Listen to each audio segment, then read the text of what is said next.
అదే RTV app వార్తల్ని క్షణాల్లో చదివే అవకాశం ఉంటుంది. ఒక న్యూస్ పేపర్, ఒక టెలివిజన్ ఛానల్ మీ చేతుల్లో ఎప్పుడూ ఉంటాయి. ఈరోజు కడప నగరంలోని పాత బస్టాండ్ వద్ద యాదాల పిచ్చయ్య శెట్టి చారిటీసు పరిధిలో ఉన్నటువంటి ఎండోమెంటుకు సంబంధించినటువంటి స్థలంలో జరుగుతున్నటువంటి అనుమతి లేని నిర్మాణాలపైన భారత కమ్యూనిస్ట్ పార్టీ సిపిఐ ప్రతినిధి బృందం ఈరోజు పరిశీలన చేస్తూ ఉంది. ఈ సందర్భంగా కడప నగరంలో అనుమతి లేని నిర్మాణాలు యథేచ్ఛగా సాగుతూ ఉన్నాయి. కంట్రోల్ చేయాల్సినటువంటి, క్రమబద్ధీకరించాల్సినటువంటి బాధ్యత నుంచి ప్లానింగ్ అధికారులు మామూళ్ళ మత్తులో జోగుతూ ఉన్నారు.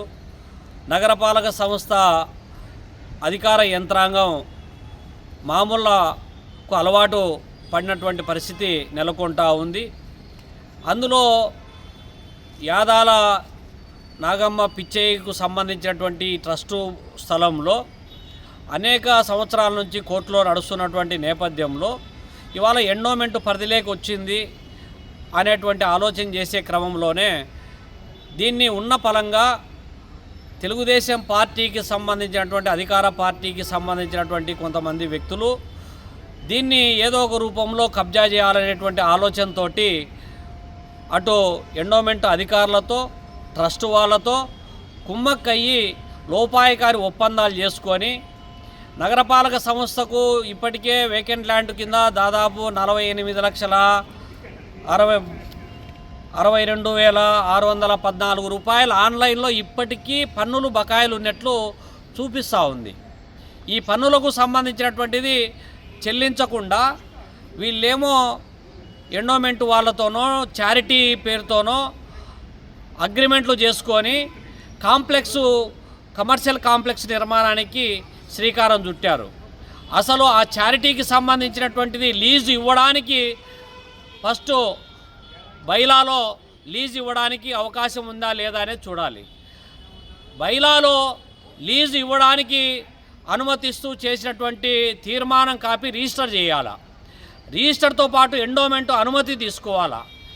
ఈ మొత్తం ప్రొసీజరు సిటీ ప్లానింగు అనుమతి తీసుకోవాలా. కానీ ఇవేవీ లేకుండానే నగరపాలక సంస్థ అనుమతి లేదు, పన్నులు బకాయిలు చెల్లించింది లేదు. కానీ వీళ్ళు చారిటీస్ నుంచి ఒక 2-3 వ్యక్తులు దీన్ని నెలకు 1,00,000 రూపాయలు, 2 లక్షలకు అనేటువంటి నామినల్ డబ్బులు చెల్లించడానికి ప్రిపేర్ చేసుకొని వీళ్ళు మాత్రము ఒక్కొక్క డివైడ్ చేసుకొని 2 భాగాలుగా డివైడ్ చేసుకొని ఒకదానికేమో ఒక 30 రూములు ఏర్పాటు చేసుకొని ఆ 30 రూములకు ఒక్కొక్కరి నుంచి సబ్లీజు పేరుతో ఇవాళ బయట నుంచి బయర్స్ను ఇన్వైట్ చేస్తున్నారు. 1,00,000 రూపాయల అడ్వాన్సులు, 1,000 రూపాయలు బాడిగల రూపంలో తీసుకోవడానికి ప్రయత్నం చేస్తున్నారు. నిత్యం రద్దీగా ఉన్నటువంటి పాత బస్టాండ్ సరౌండింగ్స్లో ఈ మల్టీ కాంప్లెక్స్ ఏదైతే కమర్షియల్ కాంప్లెక్స్ కడుతున్నారో ఇందులో ప్లాన్ అప్రూవల్ లేదు, లేకపోతే ఫైర్కు సంబంధించినటువంటి సేఫ్టీ మెజర్మెంట్స్ లేవు. రేపు పొద్దున ఏదైనా విపత్తు జరిగితే మొత్తము మనుషుల యొక్క ప్రాణాలకే ముప్పు సంభవించేటువంటి ప్రమాదాలకు జరిగేటువంటి అవకాశం ఉంది. ఇప్పటికైనా నగరపాలక సంస్థ అధికార యంత్రాంగము దీనిని పనులు నిలుపుదల చేయాలని భారత కమ్యూనిస్ట్ పార్టీ డిమాండ్ చేస్తూ ఉంది.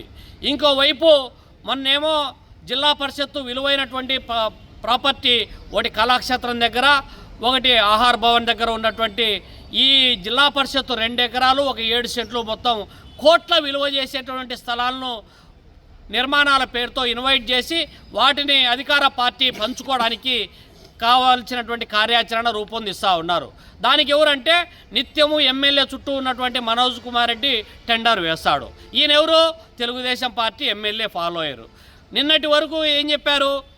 మేయరు సురేష్ బాబు వాళ్ళ కొడుకు కాంట్రాక్ట్ చేశాడు కాబట్టి, నిబంధనలకు విరుద్ధంగా చేశాడు కాబట్టి అతని పదవి నుంచి తొలగించాలని చెప్పి పోరాటం చేసినటువంటి ఎమ్మెల్యే గారు ఇప్పుడేమో తన వెనకబడి ఉన్నటువంటి మనోజ్ రెడ్డి మాత్రమే ఎందుకు టెండర్లో పాల్గొన్నాడు, అతనికి మాత్రమే ఎందుకు టెండర్ వచ్చింది, తిరిగి ఎందుకు రద్దు చేయాల్సి వచ్చింది, మళ్ళా ఎందుకు టెండర్లు పిలవాల్సి వచ్చింది? అంటే ఎథిక్స్కు విరుద్ధం కాదా ఇది? మీరు చెప్పేటటువంటి మాటలకు చేసే విధానాలకు పొంతన ఉందా? ఓవైపేమో గత ప్రభుత్వము, వైసీపీలో ఉన్నటువంటి నాయకులు, వాళ్ళ బెదిరింపులు, లేకపోతే వాళ్ళ కబ్జాల గురించి మాట్లాడినటువంటి మీరు ఈరోజు మీ పార్టీకి సంబంధించినటువంటి వాళ్ళు ఎక్కడ పడితే అక్కడ విలువైనటువంటి ప్రాపర్టీస్ పైన కన్నేస్తూ ఉన్నారు. దీనికి మీరు నైతిక బాధ్యత వహించరా? కాబట్టి ఇప్పుడేమంటున్నారు, మీ ఏకంగా మీ కార్పొరేషన్లో ఉన్నటువంటి మీ సేవా సెంటర్నే మీరేదో క్యాంప్ ఆఫీస్గా పెట్టుకోవాలని చెప్పి ప్రయత్నం చేస్తూ ఉన్నట్లు వార్తలు వస్తున్నాయి.